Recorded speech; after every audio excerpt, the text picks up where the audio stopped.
नगर तालुक्यातील कापूरवाडी येथील survey number 269 मधील महार वतनाची असलेल्या जागेत गावातील गुंड प्रवृत्तीचे व्यक्ती दडपशाही आणि दादागिरी करून अवैधपणे उत्खनन करत आहेत। ही बाब वारंवार प्रशासनाच्या निदर्शनास आणून दिली असली तरी अद्याप प्रशासनाने यावर कुठलीही कारवाई केली नाही। दरम्यान या सर्व प्रकरणात संदर्भात पोलीस प्रशासन आणि महसूल प्रशासनाला पत्र देऊन देखील अद्याप कुठलीही कारवाई झाली नाही।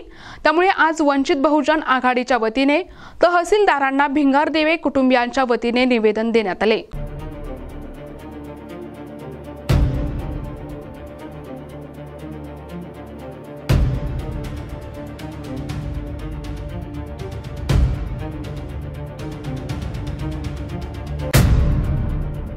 नगर तालुक्यातील कापूरवाडी येथील सर्वे नंबर 269 मधील महार वतनाची असलेल्या जागेत गावातील गुंड प्रवृत्तीचे व्यक्ती दडपशाही आणि दादागिरी करून अवैधपणे उत्खनन करत आहेत। दरम्यान या जागेबाबत माननीय उच्च न्यायालयामध्ये खटला न्यायप्रविष्ट असतानाच गावातील गुंडांकडून या जागेमध्ये दिवस रात्र अवैधपणे गौण खनिजाची उत्खनन सुरू असल्याची बाब वारंवार प्रशासनाच्या निदर्शनास आणून दिली असली तरी अद्याप प्रशासनाने यावर कुठलीच कारवाई केली नाही। दरम्यान या जागेचे मालक असलेल्या भिंगारदेवे यांच्या कुटुंबियांनी या व्यक्तींना उत्खनन करण्यास विरोध केला असता त्यांच्या कुटुंबियांना देखील या गुंडांकडून जीवे मारण्याचा प्रयत्न केला गेला। दरम्यान या सर्व प्रकरणातील संदर्भात पोलीस प्रशासन आणि महसूल प्रशासनाला पत्र देऊनही अद्याप कुठलीही कारवाई झाली नसल्यामुळे आज वंचित बहुजन आघाडीच्या वतीने तहसीलदारांना भिंगारदेवे कुटुंबियांच्या वतीने निवेदन देण्यात आले। यावेळी या निवेदनाद्वारे तहसीलदारांना संबंधित गावगुंडावर कारवाई करण्याचे आणि अवैध सुरू असलेले उत्खनन थांबवण्याची मागणी करण्यात आली। जर हे उत्खनन थांबले नाही तर तहसीलदारांच्या दालनाबाहेर जन आंदोलन करणार असल्याचा इशारा यावेळी वंचित आघाडीच्या वतीने देण्यात आलाय। आज तहसीलदार साहेब यांना वंचित बहुजन आघाडी शहर तालुका जिल्ह्याच्या वतीने निवेदन देण्यात आलेले आहे। नगर तालुक्यातील कापूरवाडी गाव येथे जे महार वतनाची जागा आहे 269 सर्वे नंबर मध्ये त्या ठिकाणी काही गावातील गुंड प्रवृत्तीचे दादागिरी करून दमदाटी करून तिथं अवैधरित्या उत्खनन करत आहे। या संदर्भात आम्ही तहसीलदार साहेबांना निवेदन दिलेलं आहे आणि तसेच जे जागा मूळ मालक आहेत ते त्या जागे संदर्भात न्यायप्रविष्ट असताना जागा त्याच्यावर उच्च न्यायालयामध्ये केस दाखल आहे। त्या संदर्भात आज उद्यामध्ये निर्णय लागणार आहे। पण काही गावातील गुंड त्या जागेमध्ये त्यांच्या जागेमध्ये अवैधरित्या उत्खनन करत आहेत। या संदर्भात त्यांचे नातू मुलगा यांनी त्यांना संबंधित लोकांना जाऊन सांगितलं पण त्यांना त्यांच्यावर गाडी घालून जीव मारण्याचा प्रयत्न केला। या संदर्भात आम्ही पोलीस स्टेशनलाही माहिती दिलेली पण अद्यापपर्यंत काही कारवाई झाली नाही। या अनुषंगाने आम्ही आज तहसीलदार साहेबांना निवेदन दिलेलं आहे। जर 8 दिवसात निवेदन मिळाल्यापासून 8 दिवसात जर कारवाई नाही झाली तर आम्ही कोणत्याही क्षणी त्यांच्या दालनासमोर जन आंदोलन करणार आहोत याची आम्ही निवेदनाद्वारे माहिती दिलेली आहे।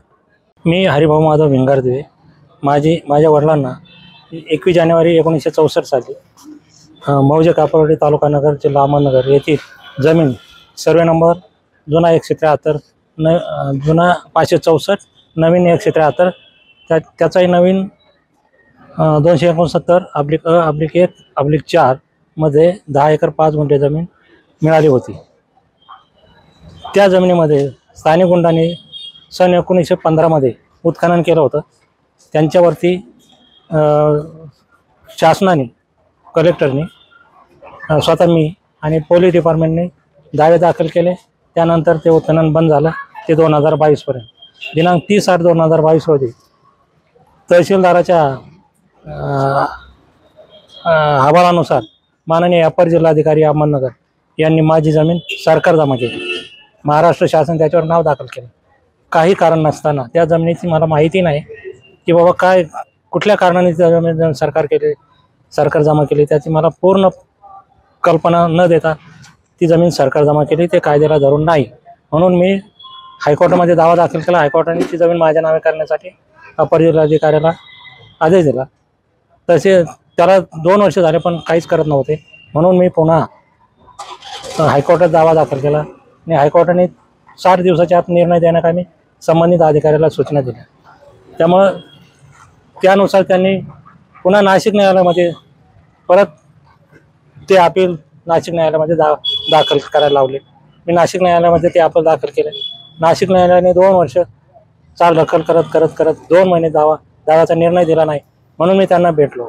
आता परवा गावचे स्थानिक गुंड लोक जशी जमीन सरकार जमा झाली तेव्हापासून त्या जमिनीमध्ये गौण खनिज उत्खनन दिवसा ढवळ्या चालू करतात. ते कोणाला ऐकत नाहीत.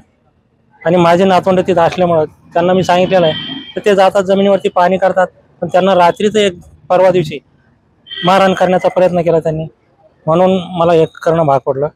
आता त्याप्रमाणे माझे हायकोर्टामध्ये मी दावा दाखल केला आहे त्यांच्यावरती. जे काही 8-9 लोक आहेत औरंगाबाद न्यायालयामध्ये दावा दाखल असून त्या दाव्याचा निकाल कदाचित आज होईल किंवा सोमवारी होईल. आणि त्यांच्यावरती अॅट्रॉसिटी,